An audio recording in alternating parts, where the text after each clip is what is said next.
Welcome. Thank you, everybody, for joining us. I am so excited. My name is Jim Lee with S.T.E.A.M, and I am proud to present Hope Yin from one of our trainers that we have. Hi, Hope. Hello, Jim. Welcome. Good to have you. And just for our audience here, what we were trying to do is just really take the best of our conference that we had and allow people to that weren't able to attend to grab some of the benefits of it, as well as not just learn the material, but also get to extend our conversations that we had. So, if any of you would like to ask questions along the way, please feel free to do so. And if you didn't attend the conference, it's okay. We want you to feel like this is your chance to be a part of our conversation and what we had a chance to go through. So, Hope, what was Pittsburgh like for you? What did you think about the conference? Yeah, I was going to clarify that because we do have some audiences and friends from the SWE conference last week. So the conference that Jim was talking about is the STEM Connect in Pittsburgh by SACE. And this year it was the beginning of October. For me personally, this was my second time for the big conference by SACE. I have attended multiple SACE conferences. The event, the venue was beautiful, and we met a lot of people. That's always the best part to meet people, especially for people who might look like us and sound like us. The day before the conference, we actually had a private dinner with 9 people together. We got to learn from each other and get to know each other about our own family, not just what I was going to share, the promotion strategy, which is important, but it's equally important to get to know people personally because Yeah, we we had a share some of the dinner. similar journey, right? Yeah, we called it Yeah. the dinner with a trainer, and hopefully for those of you next year can join us. Our goal was to help make the trainers a little bit more approachable. Hopefully they had a chance to look at what their program was going to be about and really engage in that way. And so I hope what were some of the things that maybe from the dinner you learned about your audience that you might not have done if you didn't have that event? So I would say that we can learn from everybody, but I feel that we learn from people who might share some similar journey, Hmm. similar obstacles, challenges. Majority of the people who attended the dinner with me are Asian Americans, of course, and they followed something similar, like came here for school or Hmm. work and build a family here. Of course, we have the same challenges of language and culture obstacles we have to overcome. But the goal, really, we share common goal. We want to be better. We want to live a more fulfilled life. We're raising families. We want to be role models of our own children. And one of my children actually attended the conference as well as a Yeah. STEM senior aerospace engineering. So it's really great to share that experience with each other. And we became friends. So it's not just a conference, it's a connection, it's a friends. And some of people here and they are actually we met and we became friends. So it's very good to get to see some of you. Yeah. Well, it's good to have them on camera. Thanks, Christine and you for being on. Let's kind of talk about your workshops that you did. I put the titles of them in the chat box, but tell me a little bit more about why you chose these topics and what were some of the key messages that you wanted to share with the participants. Yeah, I think through my 25 years in corporate America and 30 years total in my career in STEM, what I realized that the education we got from our parents, their generation, our culture is you just have to work hard, Mm, right? And which is absolutely valid. We do need to work hard. However, in order to be promoted, in order to have a success career, in order to have a great business, for example, right now I am an entrepreneur, you got to also learn hard work is just part of the equation. So I really just focused on what else matters. So maybe I will quiz our attendees. You Yeah. are all high performers. When you think about your performance, what is the percentage you believe that contribute to your success? For those people who attended my webinar or session, I ask you to not answer that question because you know the answer.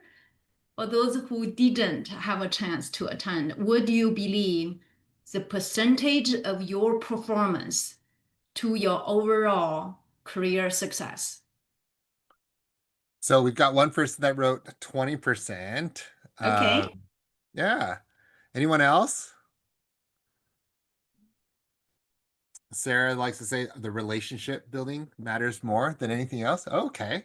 Sarah, but like if you were to Yes. quantify performance, at what percentage would you maybe say that would be? Is that like 10%, 40%, I don't know if there's some ringers. Oh yeah, 20 to 30 for Ning. Okay, Christine says 30. You says 40. All right, Hope. Yeah, so that's very close. The Okay. studies actually show it's actually 10%. 10%. Okay. And you would say, no, that's not fair. In order to be promoted, I have to perform. Absolutely. But that's the baseline because everybody who can be successful need to be working hard. So we're on that foundation, right? But what set you apart and stand out is, like Sarah mentioned, the relationship. Also, what kind of image you build and how do you be visible to other people? And that's what we were talking about in terms of getting promoted, which I summarize that as STEAM. Yeah. So you get your promotion full steam ahead. So one of the things I want to highlight as we get into STEAM is like at SACE, we believe in competency frameworks. And what Hope is helping us to understand is the importance of having a team of people around us that's going to help us in that. I'll put in the chat box like what we think Hope is helping us to understand when it comes to these leadership competencies. For ourselves is having more of a growth mindset, learning to advocate for sponsorship, career ownership, and strategy. When it comes to our ability to lead other people, even as individual contributors, it's learning to have strategic communication, right? It's thought leadership, maybe, or it's idea leadership, or even being seen as a leader by using influence and practicing what we call executive presence.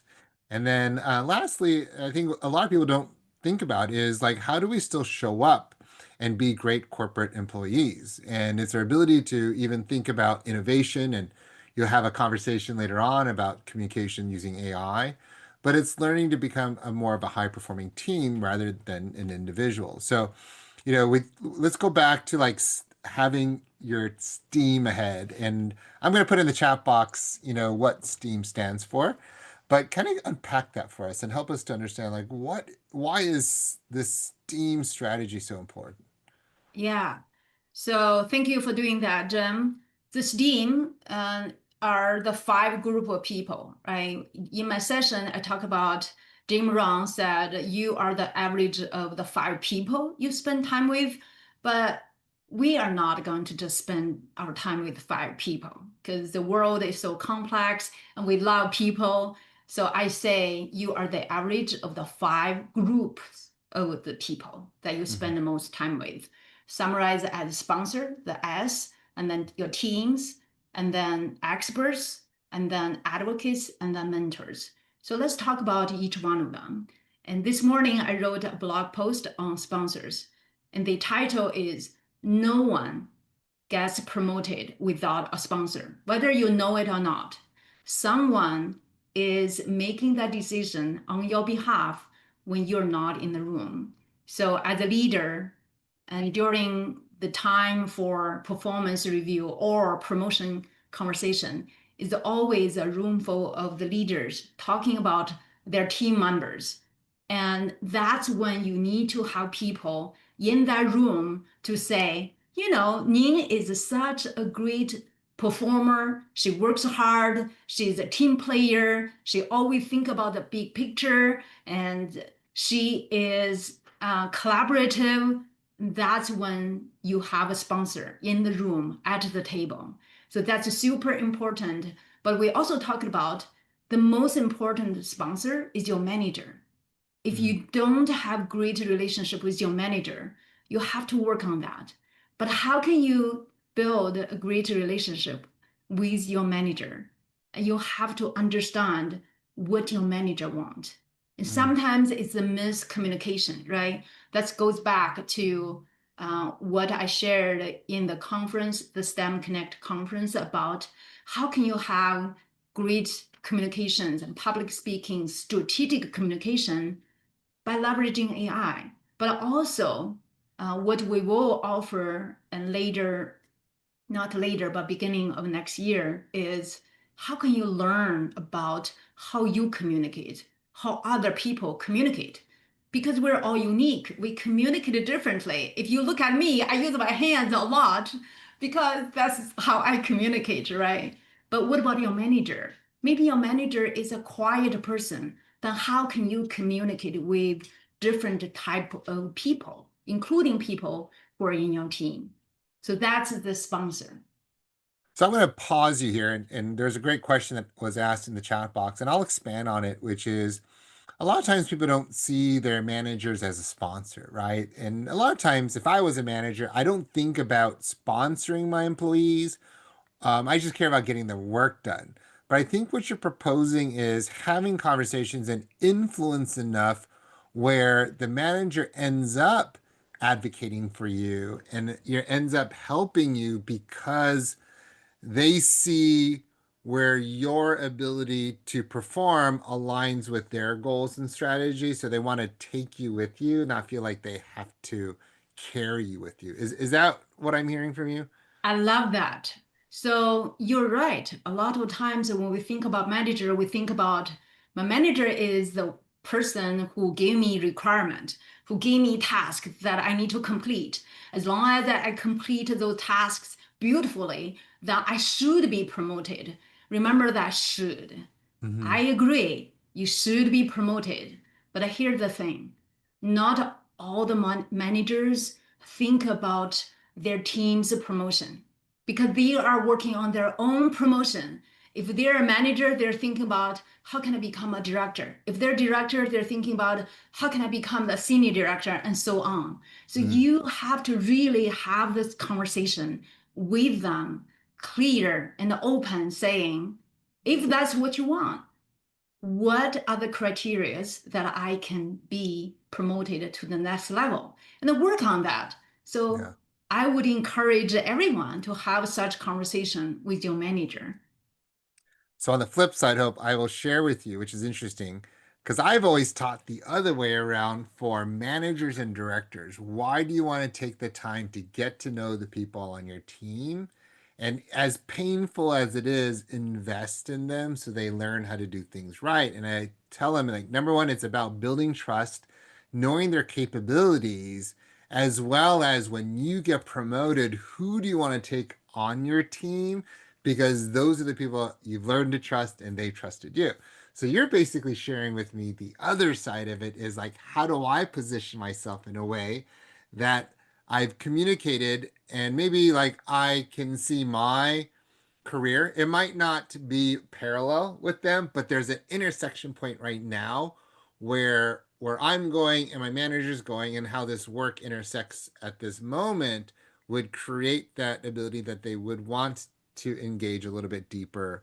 And so not just two-dimensionally where this intersects, but looking at it three-dimensionally, like how deep can I go in this relationship such that they're now an extension of your network and wherever you go in your career, like that person would either pull you or you would want to pull them into the goals that you want to achieve. So I don't, I'm, this is where I'm taking your conversation, but am I on the wrong spot or is there something else that you want to share about it? What you shared is absolutely valid, Jim.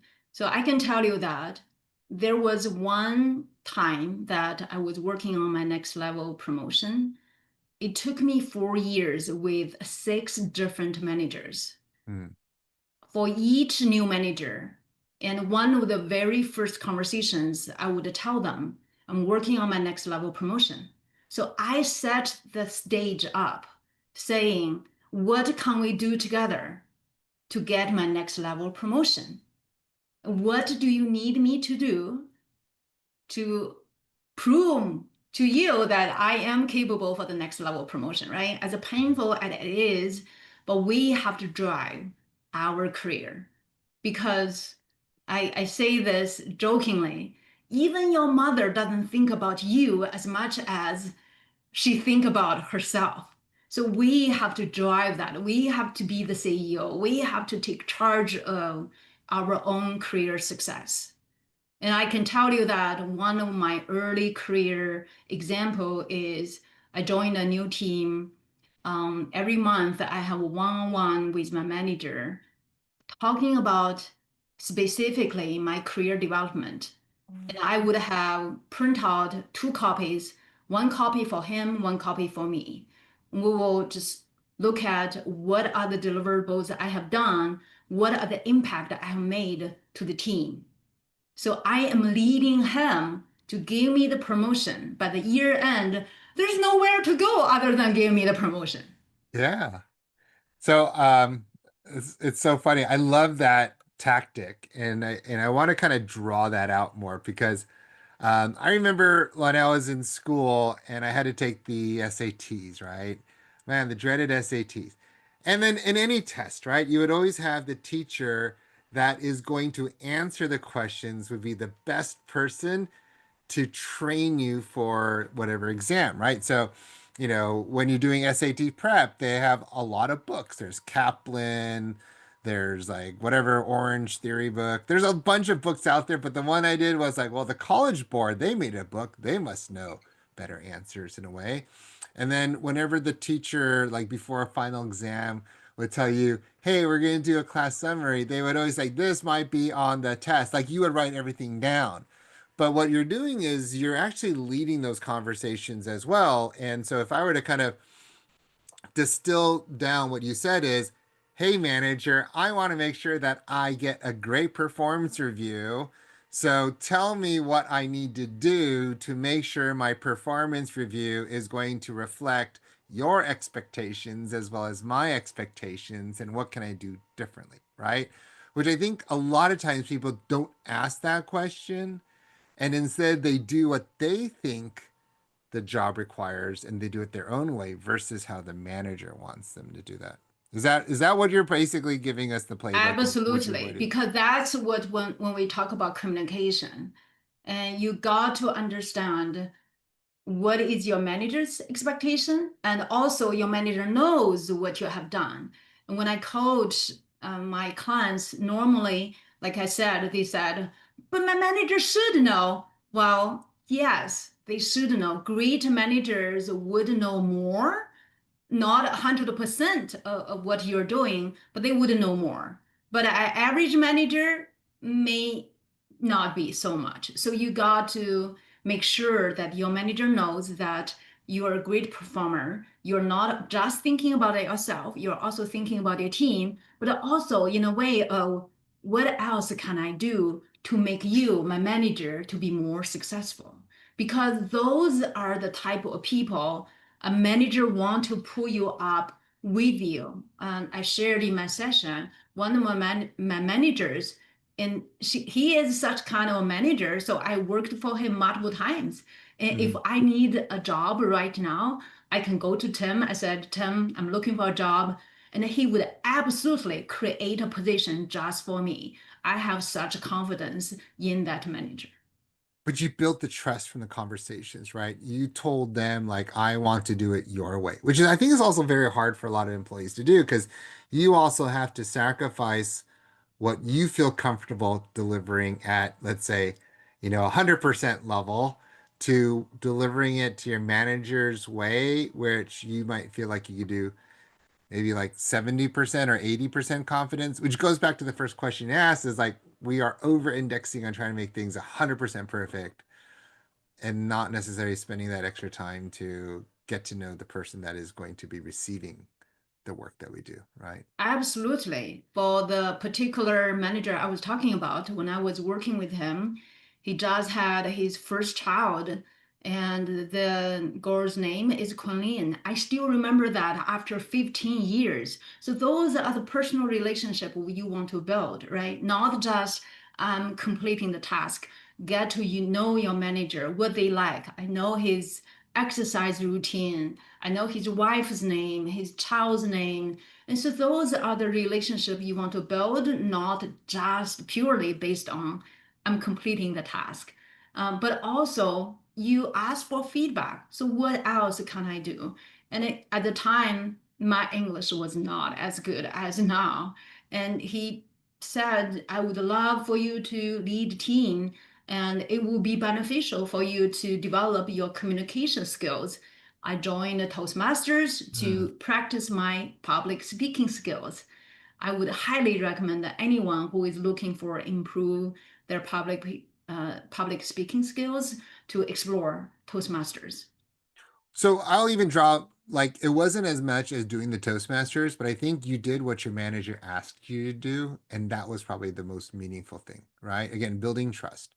So I will also tell you that the people that I've had those conversations with, and I was maybe a late bloomer, I learned this in my third level role as a director to pivot to like I didn't care about my productivity as much as the relationships as much. And I have the best relationships with all my managers since then. Like I still have relationships. Like my last guy was back in 2007. I worked for him and we're still close friends. We still text each other. We still call each other. He invites me to his house. You know, he's out in Texas and we have the greatest of times. And so the Yeah. impact, that lasting impression that we have to make, again, not only serves us to do this job, but it serves us in how we engage with our future managers by learning to have those conversations, as well as your careers in the network and the opening of the doors that it has for you. I wanted to pivot though, like you mentioned about using AI for communication. Now, I'm sure a lot of us may struggle to have these conversations or even feel like, how do I approach my manager on this? Is that something that we could use AI to also help us out with as well? Absolutely. I think, Jim, maybe later on you're going to demo the AI bot you Yeah. created, right? The GPT. There's so many ways you can do that. Even if you're using Google Gemini, you can create your own gems. But I would recommend a couple AI tools. If anyone want to practice public speaking, Udemy is a good AI tool. YOODLI.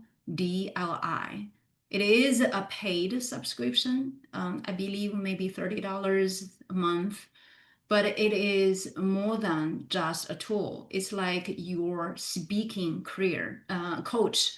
I have a real human as my speaking coach. But when you're not accessible to that coach, this is a way to practice.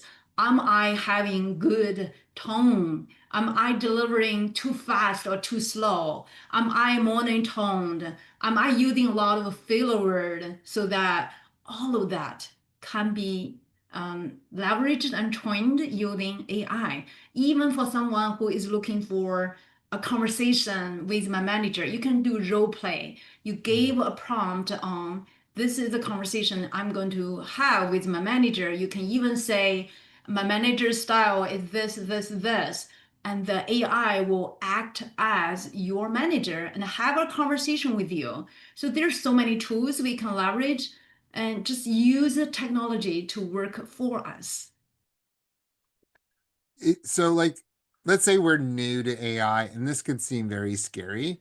What are some like very simple tactical things that maybe I can try to practice? Like, do I have to use Udly? Can I use what ChatGPT or you mentioned Gemini or Copilot from Microsoft? Like, doesn't matter. Like, give us maybe some like basics to kind of help us to feel a little courageous to try something, if that's okay. Sure. So Udemy is more about verbal. communication, right? But if you kind of, I grew up here, I know how to communicate, then you can go to ChatGPT, Microsoft Copilot, Google Gemini. You can just prompt without disclosing any personal information. Mhm. Okay.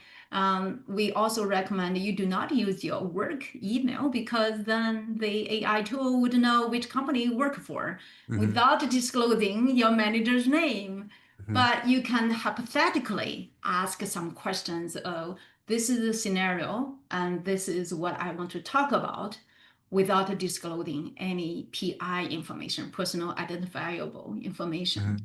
And yeah, start from something small. Even just say, hey, I want to have itinerary visiting this city, starting from something safe and getting comfortable. I think probably everyone is using AI tool one way or the other, but just be mindful of what information you are sharing. And the Yeah. more we practice, the more we feel confident. Yeah, it's like it's not you can't break it, right? Using it. So it's definitely one of those things you get a lot of practice with. But I also hear at times people are concerned about using AI because then at some point it's not them anymore. And so how would you help people to feel like they maintain authenticity when they're using technology and it's not Oh, necessarily they're just a machine for the robot to do the yeah. work, you know? I Yeah, absolutely. I think there is a fine balance of using any technology, right? I often give a analogy of, let's say that your home is close to a park, but it's about a mile away. And if you think about it, there are multiple ways you can go to that park. You can drive and you will be there in like 2 minutes. But you Hmm. can also bike there because it's a nice day. You and your partner want to have some exercise, but also look around while you're biking. But you can also run there to have exercise, or you walk there. There's so many ways you can get there. It's your choice to decide when I'm going to use AI because it just fast and I want to have some ideas, do a brainstorming, or I want to have different ways of communicating to my manager on a promotion conversation because it's so hard, so difficult. And sometimes I can get emotional. I will have that kind of practice. But other times I will just think myself. I may be thinking when I'm walking my dog, but then I will come to AI to say, here's my idea. What do you think? What other ideas do you have? And also, don't forget, AI is trained to agree with us. So ask the AI to say, give me some counter examples. What are the dark side of this idea? So really leverage AI as how you average any technology. A car, when we are driving it, it's a good tool, but it can also have accident, right? Yeah. So yeah. No, it's funny. You just said like AI is always going to agree with us, which has happened a few times for me. And I caught it, made a mistake, and it's like, you're absolutely right. Good thinking. And it makes me feel good because I guess it wants me to keep using it. But it also reminds me that when we use AI, we have to do it with just some awareness, right? Like we can't just take what they said for granted. We should probably inspect some of these things to make sure that it's right. But when we look at AI and these tools and maybe helping us to communicate, how do you think maybe we can use this for storytelling? Because I feel like storytelling is such a powerful way to connect thoughts and ideas. And I think especially in the STEM community where we're like engineers and technical, a lot of times we like to share data. And sometimes sharing data, a lot of people can get caught in the minutia. And sometimes I found that people will be less willing to work with you because they got caught up on the technical details versus by sharing a story, the vision it can you're trying to create and helping them to create some of those technical steps instead. So yeah, I think, and for me, like I do a lot of executive coaching for VP level and above. And I will say, like, storytelling in STEM is probably the hardest skill for them, second to networking. It is hard because when we are thinking about data and logic and decision making, a lot of times we are using our left side brain, which as the STEM professionals, that's what we're good at, making perfect sense. However, as you mentioned, Jim, when we are telling story and now we're evoking emotions, that's when connections happens. That's Mm, when the deep uh, what the heart space, even our gut feelings, right, all of that now we can combine with the data using whole brain thinking, whole mhm, brain working to not only show with data but also story to attract your emotion, your heart. mm, I think it's just like any other skills, it's learnable skills. If we decide to start to use some storytelling, and one way is to learn from other people how they are telling stories and using AI to brainstorm some of the stories, right? And also, especially in the age of AI, you got to have this authenticity of what is my story, mm, because people knows the knowledge, especially right now with the AI. Knowledge is just at our fingertips. You can basically know everything if you want, but yeah. the story, your story, is always your story.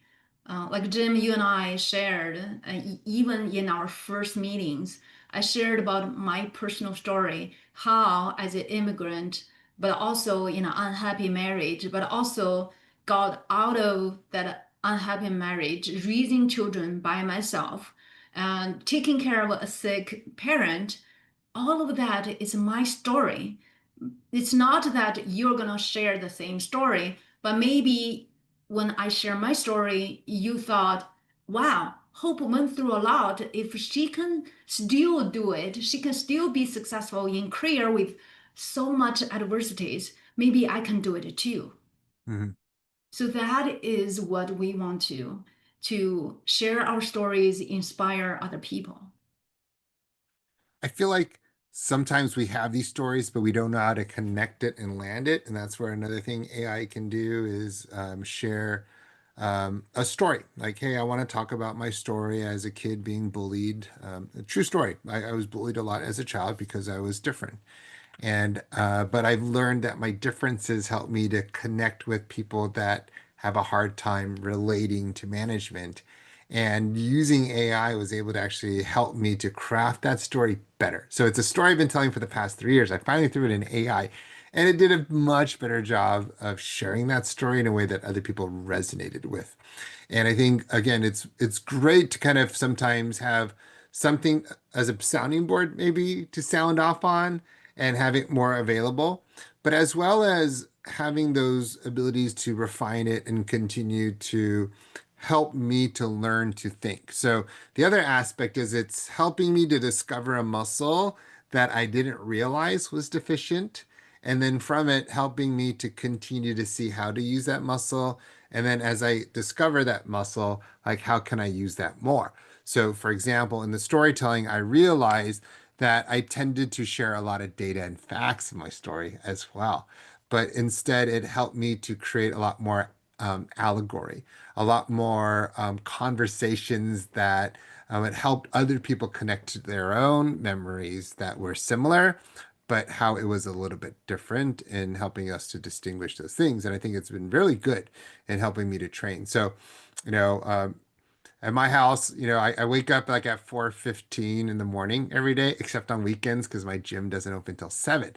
So at 6 o'clock in the morning, often you'll hear me talk to my AI agent and I have conversations. I was like, hey, tell me more about this. I was thinking about this. And what's great is as like in the morning, we're very open to having more what we call divergent thinking because it's open. We're not pressed for time, and it allows us to also receive things in different ways.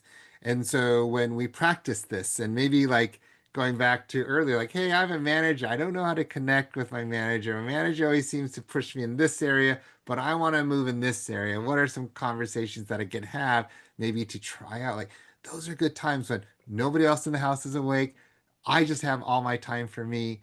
And I think what you shared is like maybe two things that I've never thought about on how we can put them together into practice and help us with our own career growth and why that's so important.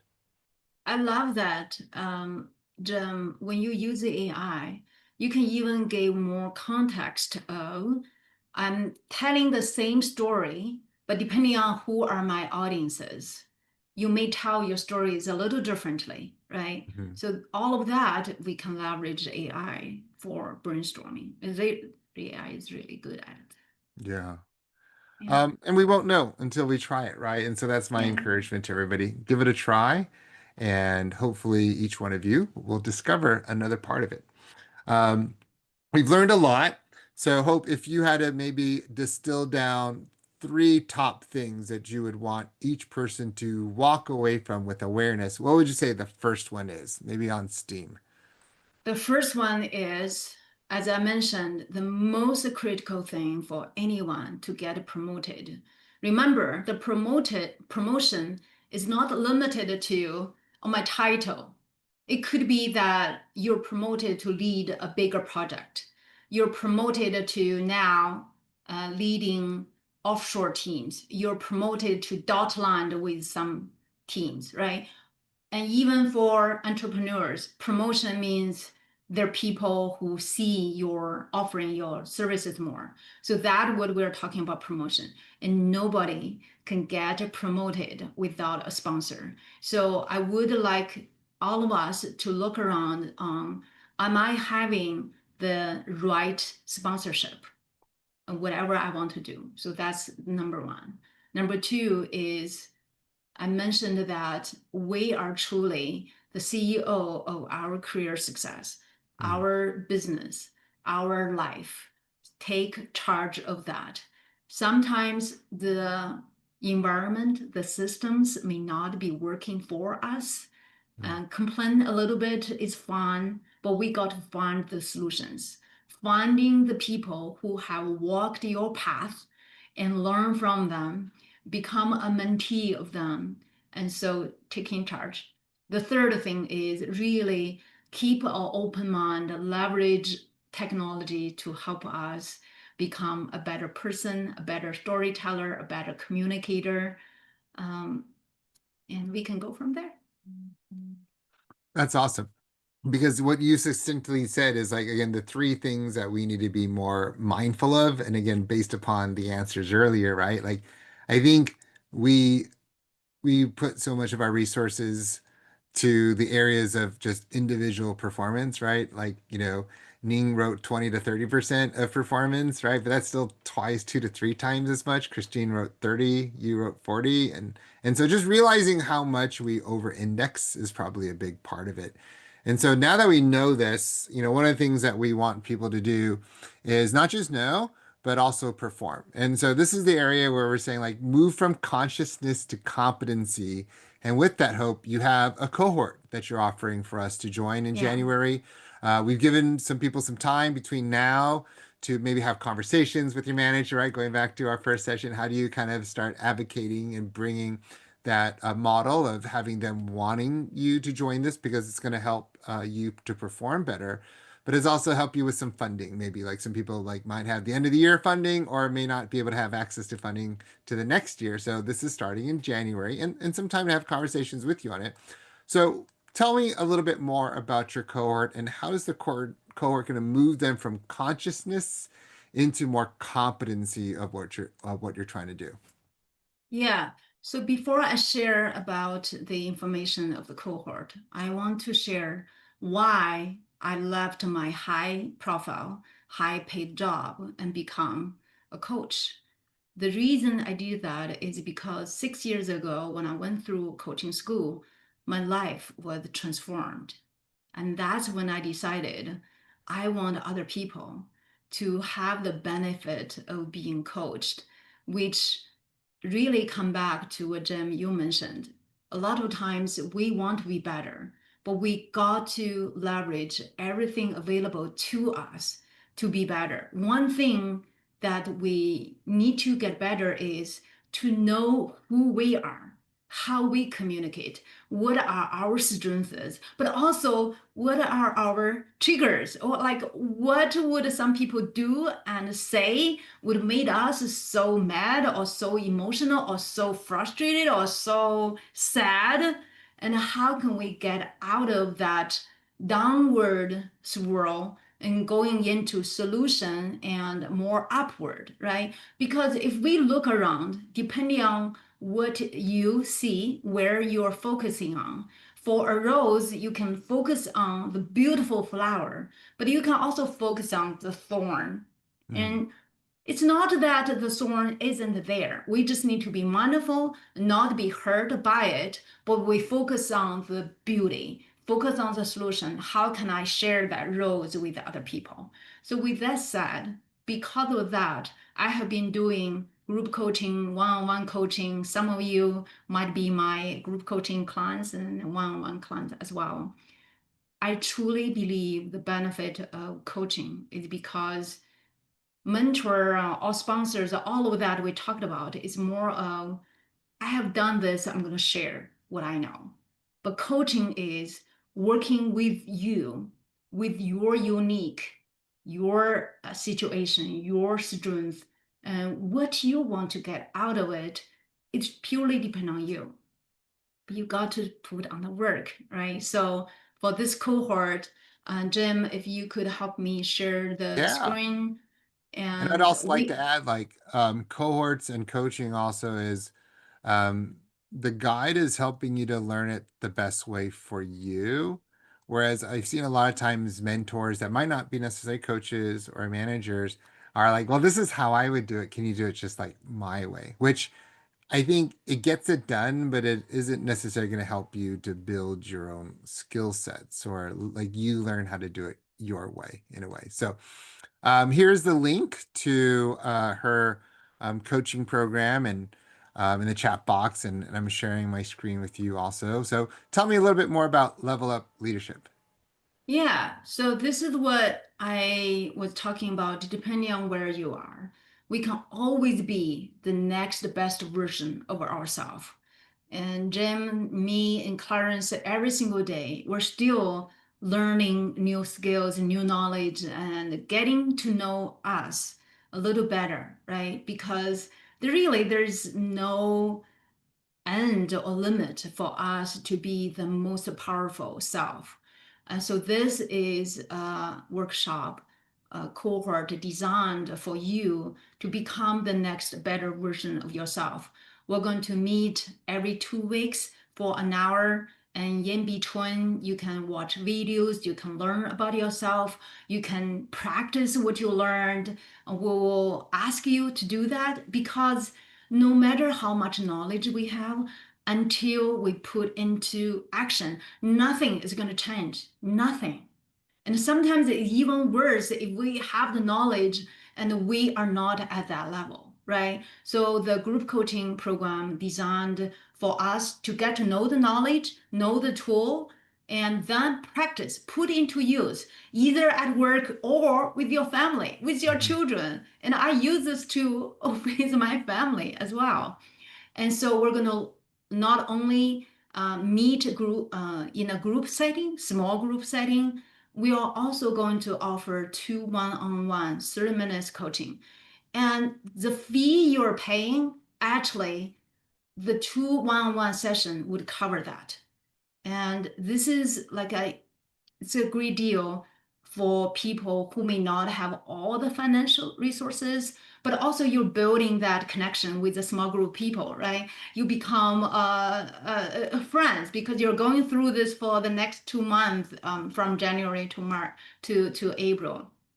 And also we'll give you assessment about how you communicate, how you think, how you act.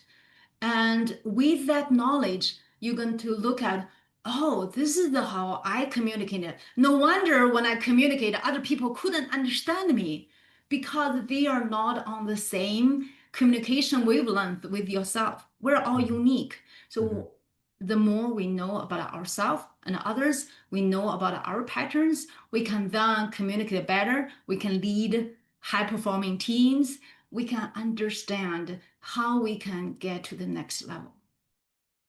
Yeah, I'm going through some of the descriptions here that you shared. You have an orientation. So, for those of you that are interested in joining and want to have a little bit more of a taste of what it is and kind of understand some of the nuts and bolts of how it works, invite you to join and register for the orientation. You can reach out to us if you'd like to be a part of that. But as you go through this, it looks like you're sharing with a lot of us, like the foundations of what it is to be a healthy leader and what that looks like. So you're really setting the stage. It looks like here you're talking about some tools and footprints that what I say, like look at ourselves in the mirror, maybe have a little bit more of an objective look of how other people experience us and observe us. And then from that, there's a tool called the Five Voices that you'll be using as well to help other people to understand, like, how is your brain wired? I tell people like we're either left-handed or right-handed, maybe naturally, but like understanding what properly you are handed is helpful and more so in your leadership dimensions and what you do. And so I'm not going to go through all 7 modules, but it kind of helps set the stage for us to, I think, unpack ourselves and then put ourselves back together more intentionally in how we show up and what we do. And some of the things that we do at SACE is to really want to help each one of you to be able to maybe advocate for yourselves. The biggest thing that I tell people a lot of times is we get our assessments, right? Maybe you've done a leadership assessment to kind of understand, what animal are you? Or there's some fun ones like which Hobbit character would you be? Or you do a disc profile set or like a leader 360 as well. And maybe you have an year-end review that you could apply. And I've always felt like so burdensome. Imagine, there's this package of data that they gave you, and then it's up to you to figure out yourself on how to become a better performer. And as much as your manager would want to help you, they're busy. And we talked about that earlier. Like if you can't communicate these things and articulate it in a way to self-advocate and make it easy for your manager to support you, then it's going to be challenging. And so what we created at SACE is a chatbot. It's with ChatGPT. And in a way, it's almost like if I were your personal leadership training advisor, what would it look like? How could I help you? And if you use this link, and the fun part, like I said, is that you could dictate into it, which is my favorite way of interfacing because they don't have to type, and I could talk faster than I could write. I'll give you a sample. It's like, I'm a beginning manager and I'm learning how to be a people leader, but I feel like I'm constantly failing. I'm uploading my Clifton Strength Finder, a sample Leadership 360, as well as my year-end review. And I really think Hope's Level Up cohort would be helpful for me, but I don't know how to communicate this to my manager and why this would be impactful based upon the data that I shared. Can you give me some talking points that maybe I could insert into a short email for my manager to be aware of in my next one-on-one? As well as maybe a letter asking for approval, not only just financially, but possibly to at least take the time when the cohort is being done so that I can participate and engage in all this to not only do better my job, to be a better contributor to the team, but also to be a better corporate citizen. So if you can provide that for me, that'd be very helpful. And that's literally how I talk to my chat, right? So like, I'll do that. It's transcribing it. And then what it did is there's over 150 pages worth of documents and frameworks that SACE has created to help communicate to how corporations like to think about leadership development. So here is this. It's thinking, it's going through all the documentation, and then now it's creating an email talking points for you. So first, it's going to help you to learn about yourself. This is what the document is saying and what it's assessing as your growth opportunities. And then from it, these are what we call our leadership frameworks. These are the pillars about leading yourself, leading other people, and leading the company. And these are those areas that it thinks that you need to work on based upon the feedback that you got. Now, why is Hope's Level Up cohort a good fit? Well, here's what it's going to help you to do. It's going to work on those specific areas that it identified from your documentation on why this is going to be good for you. And so here is now your next one-on-one short email that you could insert in to tell your manager, hey, I want to take this. This is something that, as a heads up, that I like to talk about, and why that's going to be an advocate for you. And then here's the letter for time and support. A lot of times you might need to justify why a program is going to be good for you and how it's going to help you perform as an employee. So that's the beginning parts of this, right? And if you didn't like it, you could definitely ask it back to help you refine this. Can you make it shorter? Can you make it more elaborate? Like, oh, I'm sorry, here's our corporate website. What are some of the things in the corporate, mission and vision that I could also contribute and add to it? It will do it for you. And again, my goal is to help each one of you access the amazing talent we have in Hope, to leverage the offerings that we have, because ultimately, at the end of the day, we want to do well. We have career goals, career aspirations, as well as our company has goals for us, and it has goals for its stakeholders and shareholders, and how we can intersect that in a way that makes it mutually beneficial, as well as ultimately help us to help them, is going to be a win-win for you. And that's a lot of what we're trying to do here. Anything I missed, Hope, on this? No, I am amazed that Jim created the GPT.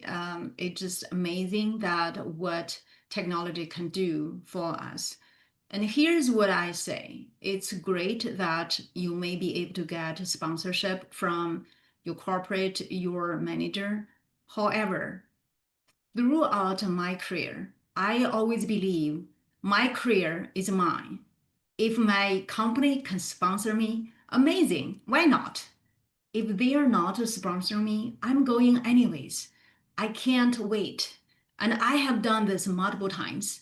I sign up first and then I go to my manager. If they paid for me, in which a few cases I got reimbursed, awesome. If not, really, when I see opportunity, I go for it. I don't wait. So everyone is different. If you believe this is your opportunity, I say go for it. I think that's, and I'm putting that in the chat box for us to also is realize, like, number one, put this on your computer. Like, don't put this on the company computer, because a lot of times they won't let you use ChatGPT. But it's also like we want you to start thinking about what would it look like for you to advocate for your own career, right? Like, this is not just for the company to hit its goals. It's to make you a better employee, because all these skills that you're going to learn from Hope, sure, the company will benefit, but I like to say you get to practice it here, and your whole career you're perfecting it wherever you are, whether it's still at your current company, or you may transition to other roles. Or, for Hope, she turned into an entrepreneur. She has her own business. But even more so, like for me, like all these skills that I've learned in leadership have not only helped me as an employee, helped me with my own company, but it also helps me to be what I think is more important for my own personal life, which is to be a better husband, to be a better dad, to be a better person in my own community. Because it's a leadership skill. It's how I lead myself and show up every day. So I really resonate with that, Hope, that we have this mindset that we're advocating for ourselves. This is important for ourselves. And so we are truly reinvesting ourselves, and we're finding ways that other people want to invest in us to become better in what we do. I agree with you 100%. The last time I had a leadership development program and I signed myself up, I had to pay $13,000. And I can tell you that's the best investment I have ever had in my life because it allowed me to reconcile my relationship. Yeah, I had a fairly good relationship with my children, but I wanted to be better. And through that program, I was being coached and a lot of tears, okay? But in the end, Jim has seen my family and my children. We have this amazing relationship. I wouldn't change for anything else. And I think in the end, that's what we want. And we all know, studies show when people about to leave this world, what they cherish the most is not how much they have earned. It's not how high their title is. It's the relationship. It's their family. It's the love. And I can almost guarantee, I don't want to guarantee because each participant need to put in the work. But if we work on ourselves, if we keep improving our leadership skills, if we keep getting better at communication, our life will become better tenfold. Absolutely. Because sometimes, there's a saying, right? We have not because we ask not. And sometimes it's not that we don't ask, but we don't know how to communicate in a way other people hear the question, right? And so sometimes we can speak, but people can't hear what we're trying to say. And I think back into my youth, like again, when English was not so easy for me to speak because I grew up in a house that didn't speak English, right? It was one of those things like, why are people keep sending me to ESL? I thought it was for people that couldn't speak English, but I didn't realize people had a hard time understanding me, right? Because I didn't learn how to speak English well. And hopefully, like for each one of us here, like we can see like where we can line in terms of getting advocates for our own STEAM, right? For people to STEAM power us with our advocates and our mentors through our managers, as well as using this great technology like AI to kind of help us to advocate for ourselves will really help us to not only necessarily have to go through a lot of mistakes, heartaches, and problems to get to where we want to go, but truly leverage some of the tools out there to work smarter necessarily instead of harder. With that, there's a couple of questions. Sarah asked, Hope, you mentioned a blog article that you wrote this morning. Where would you be interested for individuals to find your content if they would like to follow along with what you Ah, share? yeah, Blueprints coaching site. And I did put in a link in the chat box, and I'll be more than happy to do it again with the article that you wrote, as well as you can find Hope's LinkedIn profile, and I'm sure that you're happy for I other just people shared. to connect you there. Yeah, so I do have a LinkedIn newsletter. Hmm. Let me share that as well. Yeah, if you connect with me, then the LinkedIn algorithm automatically asks you to join the newsletter. Yeah, Thank you. wonderful. Any other questions we can help answer? I know we're about time. I certainly can stay maybe 5 minutes longer. Jim, I don't know about you. Yeah, well, I'm definitely open. Another question somebody asked was about the cohort. Is this something that we should do alone? Would it be weird to bring a friend or a coworker? What are your thoughts on how we should engage with this cohort? Yeah, I love that question. And I think it actually beneficial to have even your family, your coworker to go through this with you because now you're having same language. When I go through any learning, I share that with my family because now when I refer to like I'm a pioneer, then they know what I'm talking about, right? So it's absolutely beneficial to bring your friend and family together so that you have more common language overlap. Absolutely. And they help keep you accountable, right? Like you both heard something the same way. And then as you work together, it helps you to kind of, process through a lot of times. Yes, Wonderful. yes. Great question. Well, with that, I'm going to go ahead and wrap up the recorded portion. Thank you all for joining in. Hope it's been a pleasure to have you. And thanks so much for sharing your wisdom, your insights, as well as your experiences. And then for the rest of you, thanks for joining in.